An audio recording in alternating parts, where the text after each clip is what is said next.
Fishing may not be rocket science, but the graphite fly rod certainly is. Graphite is a space-age material, lightweight, flexible, and strong. The very qualities that make it useful in space also come in handy at the river or lake.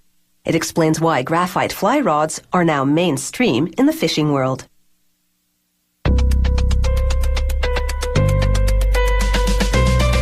To make one, they start with a sheet of graphite. They cut out shapes following precise measurements. One mistake here, and the performance of the rod will be compromised.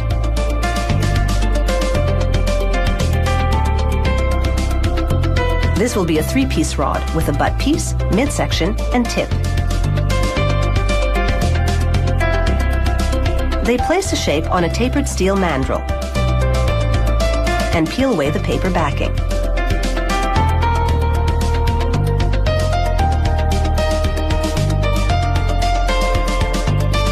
This machine rolls the graphite shape around the mandrel. They make all 3 sections of the fishing rod the same way. A graphite strip at the end reinforces it all. The graphite remains on the mandrel for the next step. They wind polypropylene tape around the graphite to squeeze out any air pockets between the layers.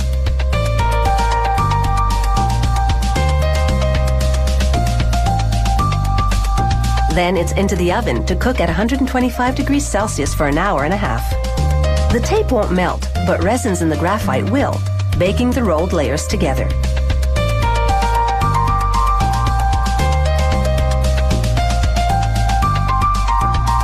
Afterwards, they remove the shrink tape and pull the graphite blank off the steel mandrel.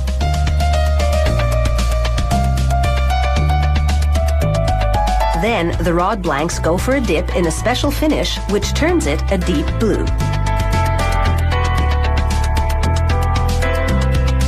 They bake on the finish for a half hour at 125 degrees Celsius.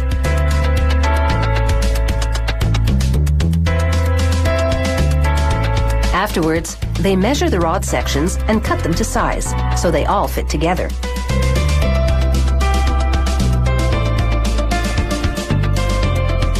Bending without snapping is the graphite rod's strong point. They hot glue the stainless steel tip to the end.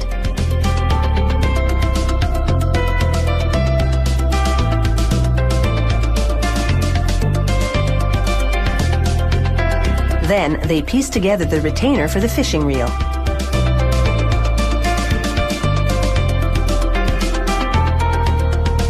This lock nut will allow the reel to be tightened.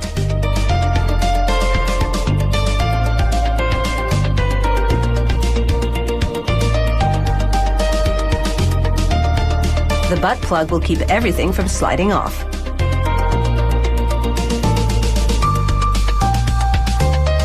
They glue cork rings together to make a handle. Then they shape it with a chisel and sandpaper.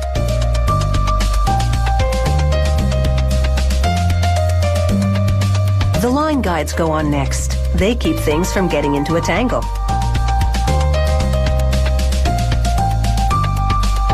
They wind thread around it to secure it to the rod, 1 foot at a time.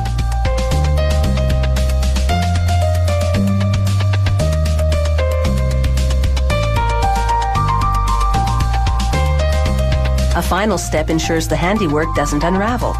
They place the rod in a rotating jig and brush 3 coats of glossy epoxy onto the thread wrap. This not only protects it, but gives it a nice finish.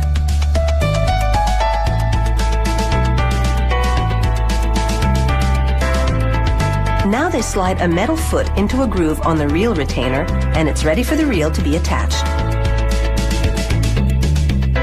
But before you can cast your line, there's some information that needs to go on the rod, like the brand name and serial number.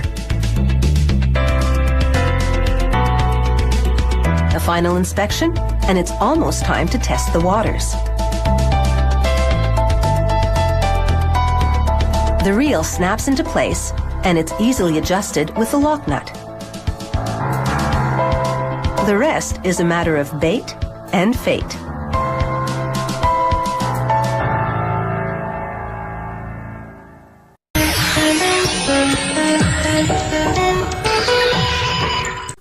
The bamboo fly rod is a classic. The split bamboo rod has been around since the early 19th century, and for many years it was the only kind of rod available. These days, synthetic rods abound, but bamboo still holds a traditional appeal. People buy the idea, hook, line, and sinker. Fishing for compliments? A bamboo rod is considered a work of art in fly fishing circles. To make one, a craftsman toasts a bamboo pole on an open flame. He holds it close to the fire, but not too close. One false move, and he could scorch it. The goal is to turn the bamboo a golden brown. He pounds a wedge into the toasted bamboo and drives it down the length of the pole. He pulls the pole apart, splitting it in two. Then he continues to split the bamboo, making strips that are less than a centimeter in width. He grinds down the bumps on the exterior of each bamboo strip using a belt sander. Next, it's over to the milling machine. It tapers the underside of the bamboo strip, beveling it to a 60-degree angle from end to end. The tapering is a critical step that will affect the rod's casting performance. Each strip has to be perfect. The rod maker inspects them for flaws and then fits 6 together in a hexagonal configuration. He wraps them with cotton twine to hold them together very loosely at one end.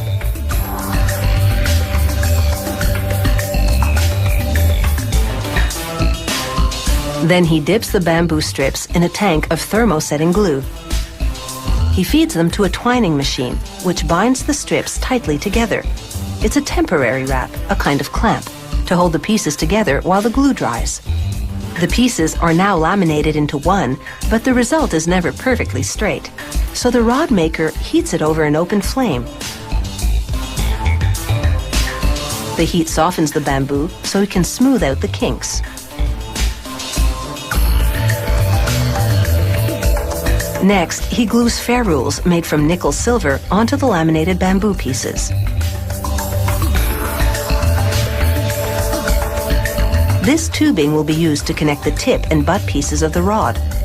The butt section now turns on a lathe while a blade cuts into it.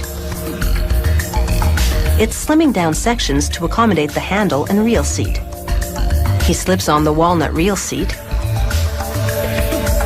and then slides cork rings onto the rod to make the handle.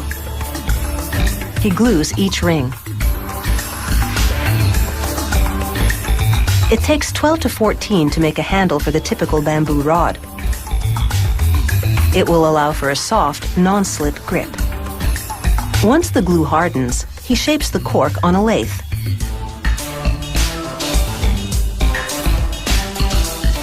He sands it to give it an even finish. Next, he heats glue over a flame. He applies the hot glue to the stainless steel tip and sticks it on the narrow end of the rod.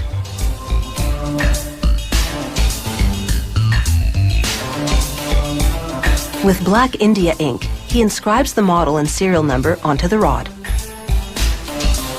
Now they coat it with varnish using a turkey baster. He hangs the rods to dry. It'll take 3 coats to give them a nice gloss. After that, they wind silk thread to attach the steel guides to the rod. They're the loops that the fishing line will go through.